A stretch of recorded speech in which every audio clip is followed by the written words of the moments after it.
जय हिंद स्टूडेंट्स। आज हम लोग पढ़ेंगे हॉर्नबिल बुक का चैप्टर 3 डिस्कवरिंग टूट द सागा कंटिन्यूज। सबसे पहले हम इस लेसन के टाइटल को ही समझते हैं। डिस्कवरिंग टूट, डिस्कवरिंग यानी खोजना, पर आईएनजी लगा है यानी अभी भी खोज जारी है। टूट, हु वाज टूट, यह भी पढ़ते हैं। The saga means long story, continues लगातार चल रही है। तो देखते हैं किस चीज़ की खोज हो रही है और कौन सी कहानी चलती जा रही है। सबसे पहले आप इस स्लाइड में देखिए, ऊपर अफ्रीका कॉन्टिनेंट बना है। इसमें एक लाल डॉट है जो कि एक वहाँ पर कंट्री है जिसका नाम है इजिप्ट, और अरेबियन भाषा में उसे कहा जाता है मिस्र। इजिप्ट में प्राचीन समय में राजाओं को फ़ारो कहा जाता था।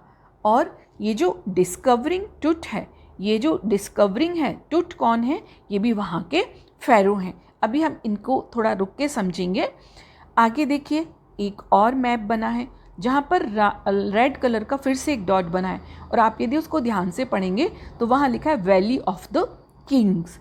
ये एक बरियल ग्राउंड है जहाँ पर कि जो इजिप्ट के राजा हुआ करते थे, फ़ारोज़ हुआ करते थे, उनको दफनाया जाता था। The Valley of the Kings is the burial ground for many important Kings of ancient Egypt, यानी प्राचीन इजिप्ट के बहुत प्रमुख शासकों को यहाँ पर बरियल यानी दफनाया जाता था।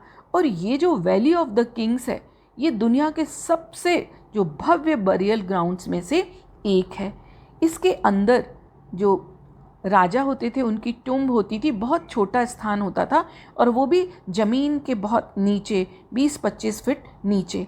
और अंदर बड़ी सुंदर पेंटिंग्स, जिनको म्यूरल्स कहा जाता है, वो भी अभी हम आगे स्लाइड में देखेंगे, वो बनी होती थी। और ये इतनी सुंदर टूम्स हैं कि इनको वर्ल्ड हेरिटेज साइट यूनेस्को के द्वारा घोषणा कर दी गई है, यानी विश्व धरोहर बन गई हैं ये। इसके आगे मम्मी लिखा हुआ है, तो ये मम्मी नहीं है, मदर, ये मम्मी है। जो प्राचीन मिस्र में या इजिप्ट में वो लोग लाइफ आफ्टर डेथ में विश्वास करते थे कि मौत के बाद भी जीवन है, यानी जो मौत है वो केवल एक स्लीप है, नींद है। तो वो इसके लिए डेड बॉडीज़ को उनको ममीफिकेशन कर दिया जाता था, उन पर कुछ केमिकल्स लगा दिए जाते थे ताकि वो प्रिजर्व रहें। और यहाँ पर जो हम ये पढ़ रहे हैं, स्टोरी पढ़ रहे हैं, ये किंग या फ़ारो टूट की है, जिनका नीचे आप देखिए गोल्ड से उनकी पूरी मूर्ति बनी हुई है। और यहाँ पर डिस्कवरिंग यानी अभी खोज जारी है। तो इनके बारे में खोज करने के लिए ये सीटी स्कैन मशीन लाई गई। तो किंग टूट कौन थे, अब हम लोग ये भी समझ लेते हैं। किंग टूट और Tutankhamun was a boy king of Egypt. ये इजिप्ट के यानी मिस्र के एक बॉय किंग थे, यानी लड़के ही थे, ये ज़्यादा उम्र नहीं थी। He belong to a very powerful dynasty which ruled for centuries over Egypt. वो एक बहुत ही पावरफुल यानी ताकतवर वंश के शासक थे, जिन्होंने कि कई शताब्दियों तक इजिप्ट में यानी मिस्र में शासन किया। इन्होंने अपना नाम टुटेनखेटन से चेंज करके टुटेनखेमन कर लिया, लेकिन क्यों किया ये हम लोग आगे पढ़ेंगे। At very small age of 19 he died. 19 साल की उम्र में इनकी मृत्यु हो गई, और अचानक से हुई, और इसीलिए इनकी मृत्यु को एक रहस्य मान लिया गया कि अचानक से इनकी मृत्यु कैसे हुई। लोग सोचते थे कि the reason of his death, जो ज़्यादातर लोग यही सोचते थे कि the reason of his death is murder, कि उनका मर्डर हुआ है, इसी कारण से उनकी मृत्यु हुई है। और इसी मिस्ट्री को, उनकी डेथ ने इस मिस्ट्री को जन्म दिया, और इसी मिस्ट्री को सॉल्व करने के लिए उनकी मृत्यु के 3300 साल बाद में उनकी टोम से उनकी मम्मी को निकाला गया और उसका सीटी स्कैन किया गया, और उसके बाद में उसमें कंक्लूज़न क्या निकला ये हम लोग पूरा लेसन पढ़ेंगे। लेकिन लेसन पढ़ने के पहले हम लोग राइटर का भी इंट्रोडक्शन देख लेते हैं। डिस्कवरिंग टूट द सागा कंटिन्यूज की जो राइटर हैं A.R. Williams. A.R. Williams is a former senior writer for national geographic magazine and outline news. National geographic magazine की ये सीनियर लेखिका रही। डिस्कवरिंग टट द सागा कंटिन्यूज़, ये इसी मैगजीन में वॉल्यूम नंबर 207 आर्टिकल नंबर 6 में छपा। यानी ये एक सच्ची कहानी है रिटन बाय, एक आर्टिकल है written by A.R. Williams. Egypt के लोग यानी मिस्र के लोग ये विश्वास करते थे कि मृत्यु के बाद भी जीवन है। जब रॉयल फैमिलीज़ में किसी की डेथ होती थी तो उन डेड बॉडीज़ को ममीफाई किया जाता था। ममीफाई का मतलब उनको प्रिजर्व किया जाता था, क्योंकि उनका ये विश्वास था कि मृत्यु के बाद में आत्मा आएगी तो वो कहाँ रहेगी, तो उनको प्रिजर्व कर दिया जाता था। सामने आप स्लाइड में देखिए, ये जो किंग टुट का फेस जो सीटी स्कैन के बाद में रिक्रिएट किया गया था, उनके बगल में उनके फेस की ममी है और उसके ठीक ऊपर जो ये सीटी स्कैन है ये किंग टुट का की जो ममी का सीटी स्कैन हो रहा है। और साइड में जो ये गोल्ड का पूरा कॉफिन बना हुआ है, ये कॉफिन, इसके अंदर उनकी ममी रखी हुई है, यानी उनकी बॉडी प्रिजर्व करके रखी हुई है। आज से 3300 साल पहले किंग टुट या फ़ारो टुट की डेथ हो गई थी और उसके बाद में उनकी मम्मी का 2005 में सीटी स्कैन किया गया और उनकी बॉडी को फिर से फॉरेंसिक रिक्रिएशन किया गया।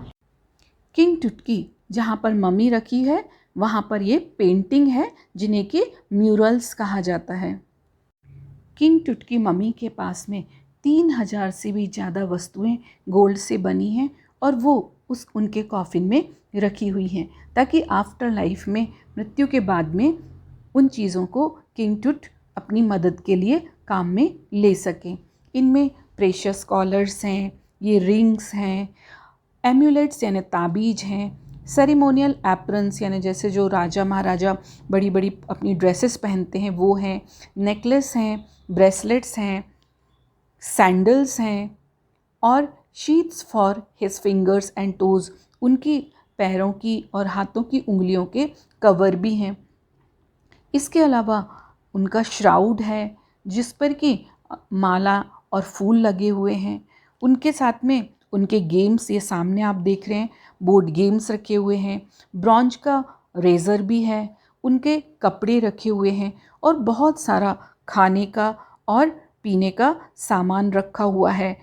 एक चैरियट यानी रथ है, ये देखिए, उनकी गोल्ड की स्लीपर्स हैं और ये जो कॉफिन है जिसमें कि चीज़ें रखी हैं।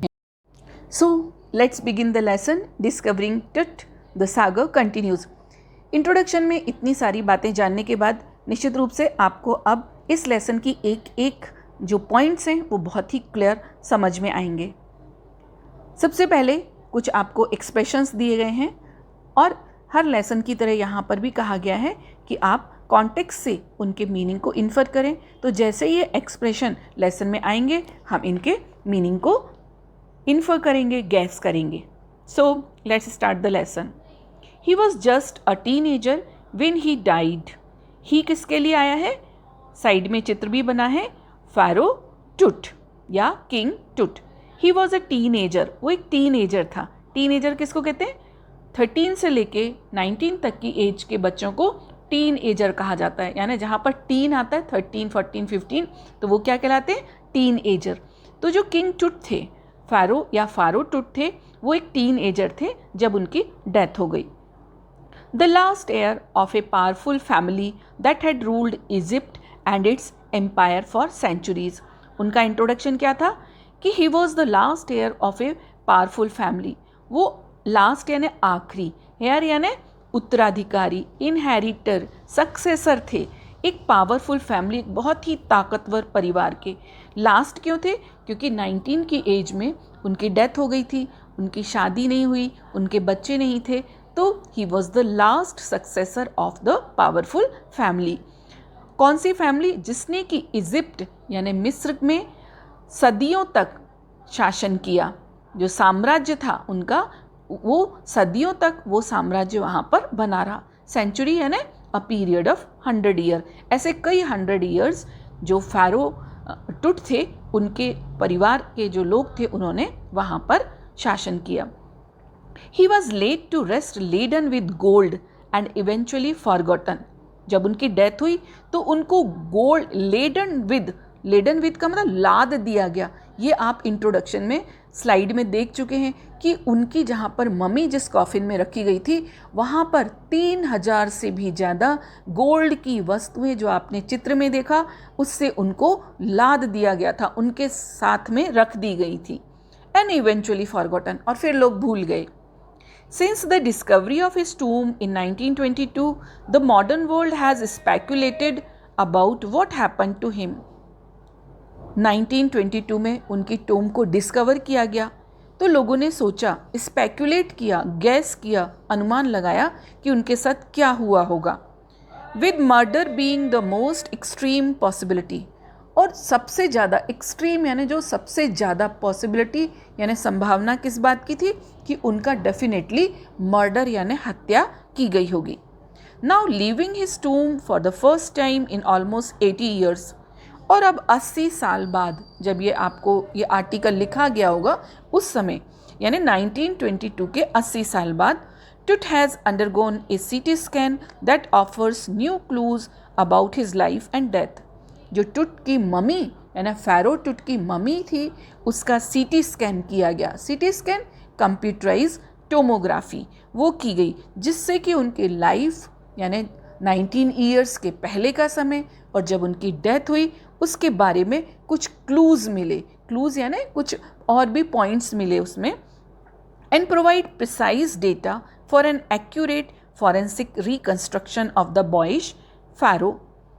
और जो CT स्कैन ने उनकी एक प्रिसाइज डेटा, एक एक्यूरेट जो जानकारी दी ताकि उनका फॉरेंसिक रिकंस्ट्रक्शन, फॉरेंसिक क्या कहलाता है, किसी भी क्राइम यानी अपराध को इन्वेस्टिगेट करने के लिए साइंटिफिक मेथड जो इस्तेमाल किया जाता है उसको फॉरेंसिक कहते हैं। और रिकंस्ट्रक्शन यानी बिल्डिंग अगेन यानी फिर से उस चीज़ को क्रिएट करना साइंटिफिकली। तो जो CT स्कैन ने क्या किया, उनको एक प्रिसाइज डेटा दिया ताकि जो बॉयिश फ़ैरो, ये जो किंग टुट थे, क्योंकि वो एक 19 की एज में तो उनकी डेथ हो गई थी, तो वो एक बॉयिश किंग थे, एक चाइल्ड किंग थे। तो उनका रिकंस्ट्रक्शन करने के लिए, उनका फिर से उस बॉडी को रिकंस्ट्रक्ट करने के लिए CT स्कैन से एक प्रिसाइज डेटा मिला। The angry wind stirred up ghostly dust devils as King Tut was taken from his resting place in the ancient Egyptian cemetery known as the Valley of the Kings. Valley of the Kings ये हम लोग introduction में जान चुके हैं कि Egypt में जहाँ पर रॉयल फैमिलीज़ की ममीज़ को रखा जाता था उस जगह को क्या कहते थे, वैली ऑफ द किंग्स। तो वहाँ पर किंग टुट की मम्मी को वो जो इजिप्शियन सिमेट्री यानी कब्रिस्तान जहाँ पर उनकी मम्मी को रखा गया था, वहाँ से जब किंग टुट की मम्मी को ले जाया गया उनके रेस्टिंग प्लेस जहाँ पर उनकी बॉडी रेस्ट कर रही थी यानी उस सिमेट्री से उनको ले जाया गया, तो क्या हुआ, द विंड जो हवा थी वो एंग्री यानी क्रोधित हो गई, यानी हवा तूफान में बदल गई। स्टिर्ड अप यानी हवा चलने लगी। घोस्टली डस्ट डेविल्स, और जो डस्ट यानी जो रेगिस्तानी इलाका है, हवा भी जो धूल थी वो हवा के साथ इस तरह से चल रही थी मानो कोई अननेचुरल, कोई जैसे भूत वहाँ पर आ गया हो। Dark bellied clouds had scudded across the desert sky all day, और जो क्लाउड्स थे, जो बादल थे, वो डार्क बेलीड यानी एकदम पानी से फुल ऑफ, उनमें वाटर, पानी से भरे हुए थे काले बादल।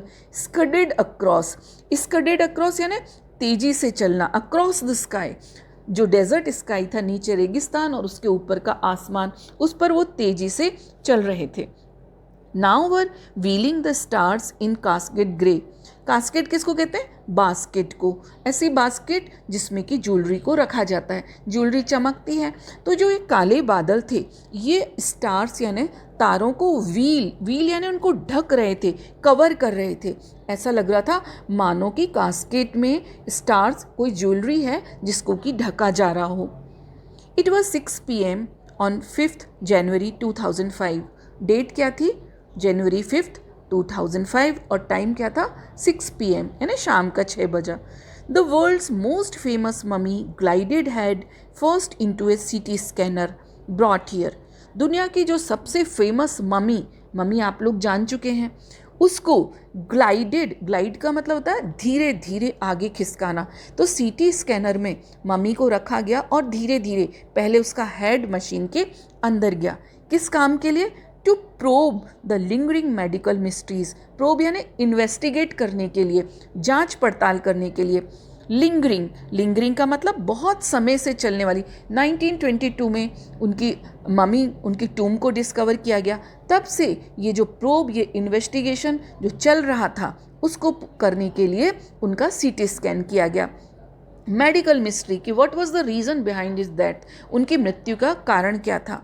Of this little understood young ruler, ये किसका सीटी स्कैन हो रहा था? एक यंग, एक जवान रूलर यानी किंग का, शासक का, who died more than 3003 years ago, और वो 3300 साल पहले उसकी डेथ हो गई थी। और उसकी मम्मी का जनवरी 5, 2005 को उसका सीटी स्कैन किया जा रहा था। All afternoon, the usual line of tourists from around the world had descended into the crammed rock-cut tomb some 20 feet underground to pay their respect. All afternoon यानी जो 5 जनवरी का दिन था, पूरी दोपहर the usual line of tourist, क्योंकि ये बात पूरी दुनिया में एक सनसनी की तरह से फैल गई थी कि किंग टुट की मम्मी को का सीटी स्कैन होने वाला है। तो जो टूरिस्ट थे अराउंड द वर्ल्ड, पूरी दुनिया से, डिसेंडेड, ये आप लोग जान चुके हैं कि वो जो टूम थी वो 26 फीट नीचे ज़मीन में, वो चैम्बर में थी। तो वो जो डिसेंडेड, वो नीचे उतरे उसमें चैम्बर में। एंड क्रैम्ड का मतलब होता है बहुत कम जगह में, तंग जगह में, सीमित जगह में खड़े होना या जाना। रॉक कट टूम्ब, जो वो टूम थी वो चट्टान को काट कर वहाँ पे बनाई गई थी, सम 26 फीट अंडरग्राउंड। और ये पहले ही आप लोग जान भी चुके हैं कि 26 फीट ज़मीन से नीचे किंग टुट की मम्मी को एक चैम्बर में रखा गया था। तो वो जो टूरिस्ट थे वो अपनी रिस्पेक्ट पे करने के लिए, उसको सम्मान देने के लिए वहाँ पर पहुँच गए। They gazed at the murals on the wall of the burial chamber. उन्होंने जो म्यूरल्स यानी जो पेंटिंग्स थी दीवार पे, ये आप लोगों ने अभी स्लाइड्स में देखा, उस छोटे से वीडियो में देखा इंट्रोडक्शन के में। तो जो वो उनका जो बुरियल चैम्बर था जहाँ पर कि उनको, उनकी मम्मी को रखा गया था, उन्होंने गेज्ड यानी एक टक उन पेंटिंग्स को देखा। And peered at Tut's gilded face, और गिल्डेड यानी सोने से बना। आप लोगों ने अभी वीडियो में देखा, इंट्रोडक्टरी वीडियो में, कि जो मम्मी जिस कॉफिन में रखी गई थी उसका ढक्कन भी पूरा मम्मी के फेस का गोल्ड से बना हुआ था। तो जो टूरिस्ट थे उन्होंने उसको भी देखा। The most striking feature of his mummy shaped outer coffin lid, और जो सबसे जो महत्वपूर्ण जो चीज़ थी वहाँ पर, दैट वाज कि जो उनकी मम्मी जिस कॉफिन में रखी हुई थी उसका आउटर लिड भी उनकी मम्मी की तरह था, यानी उनकी बॉडी की तरह गोल्ड से बना हुआ था। ये आप लोग भी जान चुके हैं। Some visitors read from guide books in a whisper, कुछ जो विजिटर्स थे, जो टूरिस्ट थे, वो गाइड बुक्स लिए थे, वो उसमें से पढ़ रहे थे और विस्पर यानी धीरे धीरे बात कर रहे थे। अदर्स स्टूड साइलेंटली, कुछ लोग बिल्कुल शांत खड़े थे। Perhaps pondering Tut's untimely death in his late teens, शायद पॉन्डर यानी चिंतन करना, सोचना कि जो किंग टुट था उसके अनटाइमली, असमय, उसकी टीन्स में यानी टीन एज में डेथ क्यों हो गई। और वंडरिंग विद ए शिवर, और या फिर आश्चर्य भी कर रहे थे, और शिवर यानी कांप रहे थे। इफ़ द फैरोज कर्ज, कि जो फैरो, जो किंग है, उनका कोई अनहोनी ना हो जाए, उनकी मम्मी को निकालने में, कर्ज यानी शाप ना लग जाए। डेथ और misfortune falling upon those who disturbed him, क्योंकि मिस्र में ऐसा कहा जाता है कि जो भी फ़ैरो की मम्मीज़ को छेड़छाड़ करेगा, उनको डिस्टर्ब करेगा, तो उनके साथ में या तो उनकी डेथ हो जाएगी या कोई मिसफॉर्चून, कोई दुर्भाग्यजनक घटना उनके साथ होगी। वॉज रियली ट्रू, और ये बात बिल्कुल सही थी। पैराग्राफ 3 पढ़ने से पहले हम लोग 2 लोगों के बारे में और जानेंगे जो कि इस इन्वेस्टिगेशन से रिलेटेड हैं, जाही हवस एंड कार्टर। तो उनकी भी स्लाइड देख लें। हावर्ड कार्टर ये एक इंग्लिश आर्कियोलॉजिस्ट और इजिप्टोलॉजिस्ट हैं। आर्कियोलॉजिस्ट यानी पुरातत्ववेत्ता और इजिप्टोलॉजिस्ट यानी मिस्र के इतिहास की जानकार हैं। He became famous after discovering the tomb of pharaoh या king Tutankhamun in November 1922 in the Valley of the Kings. इन्होंने 1922 में नवंबर में जो इजिप्ट के किंग थे, फारो थे टुट, उनकी टूम को डिस्कवर किया था। इसके बाद में 1968 में RG. Harrison, a professor of anatomy, used a portable x-ray machine. Anatomy के प्रोफेसर थे आर.जी. हैरिसन, जिन्होंने की एक पोर्टेबल यानी जहाँ पर किंग टुट की मम्मी थी वहीं पर वो एक्सरे मशीन ले गए और वहाँ पर उन्होंने ये कोशिश की कि किंग टुट की एज और उनकी डेथ का कारण पता लगे। It was found breast bone and frontal ribs were missing, और उन्होंने ये पाया कि जो किंग टुट की बॉडी के अंदर ब्रेस्ट बोन नहीं थी और जो फ्रंटल रिब्स हैं यानी जो रिब केज है वो भी मिसिंग था, वो भी नहीं था। ज़ाही-ए-हवस ये एक इजिप्शियन आर्कियोलॉजिस्ट थे और इजिप्टोलॉजिस्ट थे, यानी जो मिस्र की पुरातत्ववेत्ता थे और मिस्र की सांस्कृतिक और साहित्यिक सब इनकी जानकारी रखने वाले विशेषज्ञ थे। He led a team that scanned the mummy of king Tut या टुटनखामेन। उन्होंने एक सीटी स्कैन मशीन के द्वारा जो टुटनखामेन की मम्मी का सीटी स्कैन कराया। सीटी स्कैन 2005 में हुआ। उसमें ये पाया कि the body of the king Tut was brought out of the tomb से बाहर उनकी बॉडी निकाली गई। आप चित्र में भी देख रहे हैं कि सीटी स्कैन मशीन पर किंग टुट की मम्मी का सीटी स्कैन हो रहा है। 1700 digital x-ray images in cross section were created through CT scan. CT scan के द्वारा 1700 डिजिटल उनकी इमेजेस, 3 डायमेंशनल इमेजेस क्रिएट की गई। Tut's head and body parts were scanned 0.62 mm slices, और उनकी बॉडी और उनके हेड की स्कैनिंग की गई, उनके सिर की स्कैनिंग की गई और वो भी बहुत सूक्ष्म 0.62 mm उनकी लेवल पे उनकी बॉडी को स्कैन किया गया। थोड़े से डिफ़िकल्ट वर्ड्स भी देख लेते हैं जो लेसन में बार बार आएंगे। Archaeology study of human history by dragging up human remains and artefacts. पुरातत्व विज्ञान वो विज्ञान जिसमें कि मानव की का अध्ययन किया जाता है उनके अवशेषों के द्वारा या उनके आर्टिफैक्ट्स यानी उनके द्वारा निर्मित कलाकृतियों के द्वारा, कि वो कैसे रहते थे, उनका खाना पीना क्या था, वो किस तरह के अपने जो यातायात के साधन उपयोग करते थे, ये सब आर्टिफैक्ट से स्टडी की जाती है। आर्टिफैक्ट्स क्या कहलाते हैं? मानव निर्मित कलाकृतियाँ। इजिप्टोलॉजी इजिप्ट यानी मिस्र, तो study of ancient Egyptian history यानी प्राचीन मिस्र के इतिहास का जो अध्ययन किया जाता है जिस विज्ञान से, उसे इजिप्टोलॉजी कहा जाता है। और जो इसमें एक्सपर्ट होता है उसे क्या कहते हैं? इजिप्टोलॉजिस्ट, जिसमें कि प्राचीन मिस्र की लैंग्वेज यानी भाषा, लिटरेचर साहित्य, रिलीजन धर्म, आर्किटेक्चर यानी जो भवन निर्माण है, एंड आर्ट और कला का अध्ययन किया जाता है। वो ब्रांच क्या कहलाती है? इजिप्टोलॉजी। और जो इसका स्टडी करता है, जो इसमें एक्सपर्ट होता है, Egyptologist. Paragraph 3, the mummy is in very bad condition because of what Carter did in the 1920s, said Zahi-Hawass.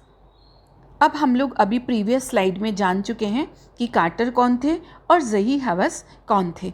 तो जो ज़ही-हवस थे, इन्होंने बोला कि 1920 में जो कार्टर ने किया उसके कारण जो ममी यानी जो टुट की बॉडी को प्रिजर्व किया था, वो वेरी बैड कंडीशन, उसकी हालत बहुत ख़राब हो गई। Secretary general of Egypt supreme council of antiquities, और ज़ही-हवस कौन थे? Secretary general of Egypt supreme council of antiquities. As he leaned over the body for a long first look, ये बात कब की चल रही है? ये 2005 5 जनवरी 2005 की बात चल रही है, जब जही हवस ने क्या बोला कि 1920 में कार्टर ने टुट की मम्मी की स्थिति बहुत खराब कर दी है। जैसे ही वो बॉडी के ऊपर लीन ओवर यानी झुके और उन्होंने पहली बार देखा। कार्टर कौन है? Howard Carter, that is was the British archaeologist who in 1920 discovered Tut's tomb after years of futile searching। जो हार्वर्ड कार्टर, ये आप लोग प्रीवियस स्लाइड में भी जान चुके हैं, ये एक ब्रिटिश आर्कियोलॉजिस्ट थे यानी पुरातत्ववेत्ता थे, जिन्होंने कि 1922 में टुट की टूम को यानी उनकी जो मकबरा था, कई साल के फ्यूटाइल यानी व्यर्थ, बिना किसी जिससे कोई रिजल्ट नहीं निकला, इतनी सर्चिंग खोजबीन के बाद में उसका पता लगाया। इट्स कंटेंट्स दो हेस्टिली रेंसिक्ड इन एंटिक्विटी वर सरप्राइजिंगली कंप्लीट। इसके कंटेंट जो उस टूम में था, वो उसके कंटेंट जिनको कि जल्दबाजी में रेंसेक यानी तलाश किया गया था, वो पूरी हो गई। They remain the richest royal collection ever found and have become part of the pharaoh's legend।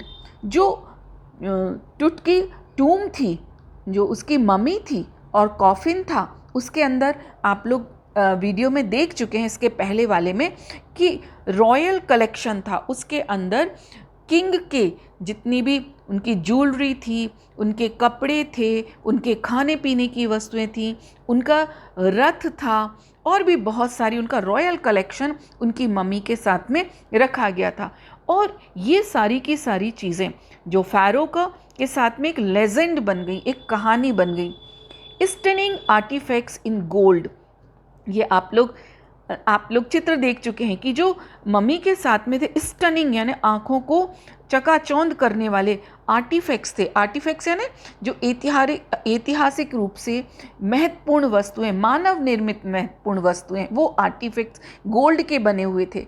There eternal brilliance meant to guarantee resurrection, और जो उनकी चमक थी वो इटर्नल थी, ऐसा लगता था अमर है, और वो रिसरेक्शन यानी फिर से पैदा होने वाली गारंटी थी कि जो किंग टुट है वो फिर से आएंगे। इस तरीके से वो पूरा का पूरा रॉयल कलेक्शन टुट की मम्मी के साथ रखा हुआ था। Caused A sensation at the time of the discovery, और जब वो टुट की टूम को डिस्कवर किया गया तो लोगों में एक सनसनी फैल गई। And still get the most attention, और सबका ध्यान उसकी तरफ चला गया। But Tut was also buried with everyday things he'd want in the afterlife। टुट के साथ में, उसकी मम्मी के साथ में एवरीडे, हर दिन काम आने वाली चीज़ें भी रखी गई। जैसे आपको बताया कि ब्रोंज का रेज़र था, उनके लिनन के अंडरगारमेंट्स थे, उनके स्लीपर्स थे, जो कि आफ्टर लाइफ, जो डेथ के बाद की ज़िंदगी में काम आने वाले हैं, वो भी उनकी मम्मी के साथ में उस गोल्ड के बने कॉफिन में रखे गए। Board games, bronze razor, linen undergarments, cases of food and wine. यदि आप जो उनकी मम्मी के साथ में जितनी भी सामान रखेगा उसमें देखें तो उनके बोर्ड गेम्स भी हैं, उनके साथ में उनके खाने का सामान भी रखा गया है। After months of carefully recording the pharaoh's funerary treasures, जो कार्टर थे उनको कई महीने लगे इन सब के रिकॉर्ड लिखने में, इन सब को लिखने में कि जो उस टूम के अंदर क्या क्या सामान मिला। और इसको क्या बोला गया? फ्यूनररी ट्रेजर, यानी फ्यूनरल के साथ में जो खजाना रखा गया। किसका फ्यूनरल? किंग टुट का जो फ्यूनररी ट्रेजर था, यानी उनकी जो जहाँ पे उनको दफनाया गया, जहाँ पर उनकी बॉडी रखी गई, उसके साथ में ये ट्रेजर्स यानी ये खजाने, 3000 से ज़्यादा गोल्डन जो वस्तुएं थी वो उनके साथ रखी गई। Carter began investigating his 3 nested coffin. Carter ने पहले तो पूरा लिखा, रिकॉर्ड किया, पूरा अपने रिकॉर्ड बनाए, यानी रजिस्टर्स जो लिखा पड़ी थी वो पूरी की।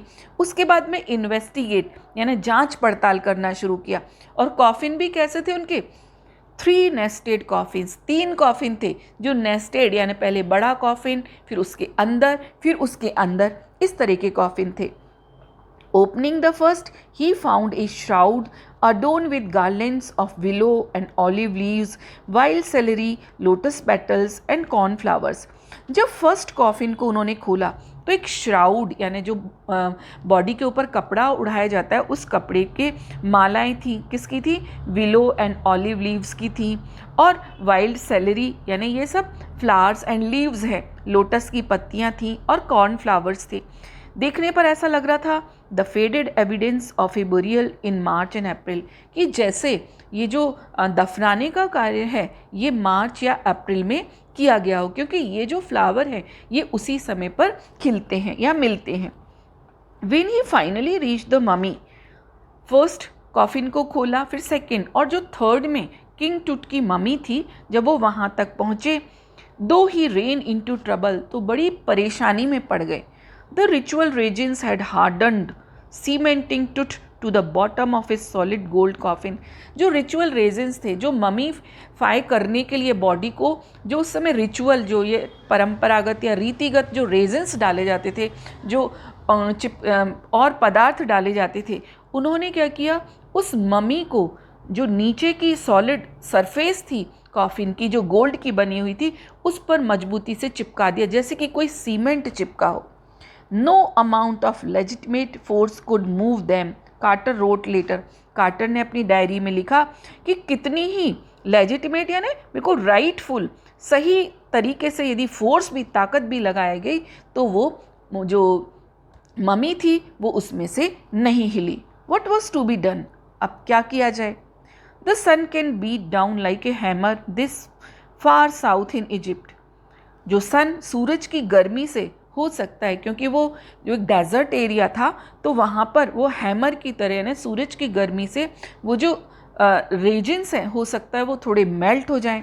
And Carter tried to use it to loosen the resins, और कार्टर ने ऐसा भी किया कि मम्मी को बाहर रखा ताकि सूरज की रोशनी में वो थोड़ी सी जो रेजिन्स हैं, जिससे कि वो जो बॉडी है, जो मम्मी है, वो कॉफिन में जिसकी कि गोल्डन सरफेस है उससे चिपक गई है, हो सकता है सूरज की गर्मी से वो लूज हो जाए, ढीली हो जाए। He set the mummy outside in blazing sunshine that heated it to 149 degree Fahrenheit. अब कार्टर ने क्या किया कि बाहर जहाँ पर कि सूरज तेज़ी से चमक रहा था वहाँ पर मम्मी को रख दिया, किंग टूट की मम्मी को, और 149 डिग्री फ़ारेनहाइट में वहाँ पर हीट थी। नथिंग बस्ट, लेकिन कुछ भी नहीं हुआ, वो बॉडी वहाँ से खिसकी भी नहीं, बज यानी हिलना खिसकना। He reported with scientific detachment that the consolidated material had to be chiseled away from beneath the limbs and trunk before it was possible to raise the king's remains.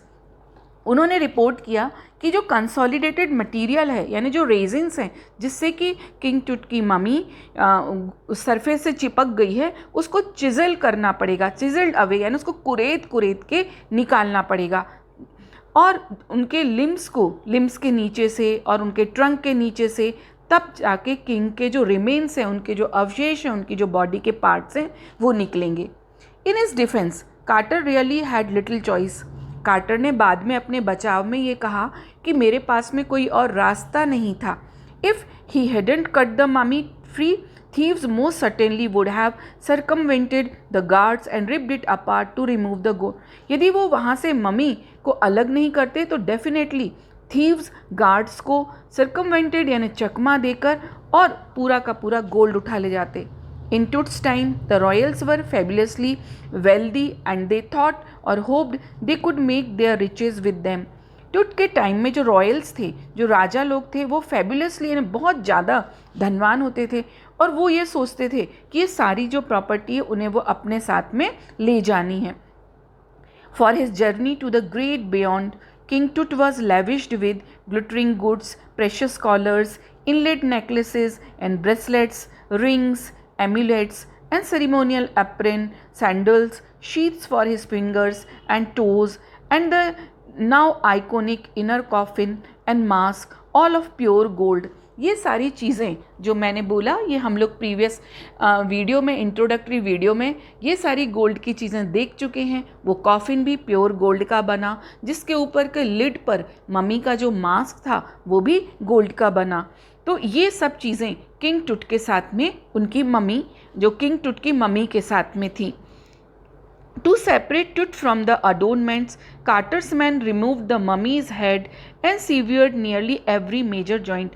इतने सारे अडोर्नमेंट को, क्योंकि उनका एक्सरे होना था, तो इतने सारे अडोर्नमेंट को, इतने सारे जो उनकी ज्वेलरी थी उसको अलग करने के लिए कार्टन के साथ में जो लोग थे उन्होंने उनके मम्मी को के सिर को अलग किया और उनके ऑलमोस्ट सारे जॉइंट को अलग किया। Once they had finished, they reassembled the remains on a layer of sand in a wooden box with padding that concealed the damage. The bed where Tut now rest. जब पूरा उनका ये procedure हो गया, उसके बाद में उन्होंने टुट के जो रिमेन्स थे, जो पार्ट्स थे बॉडी के, उनको रीअसेंबल किया और कहाँ पर, एक वुडन बॉक्स में उन्होंने सैंड पर उन पार्ट्स को लिटाया और उनको पैडिंग करके थपथपा कर, ताकि वो डैमेज कंसील, छिप जाए, और उस पर वो पार्ट्स को रख दिया। और वो वुडन बॉक्स में आज भी टुट की मम्मी वहीं पर उसमें रखी हुई है। इसके बाद में जो बाद का पार्ट है वो हम लोग वीडियो के सेकंड पार्ट में पढ़ेंगे।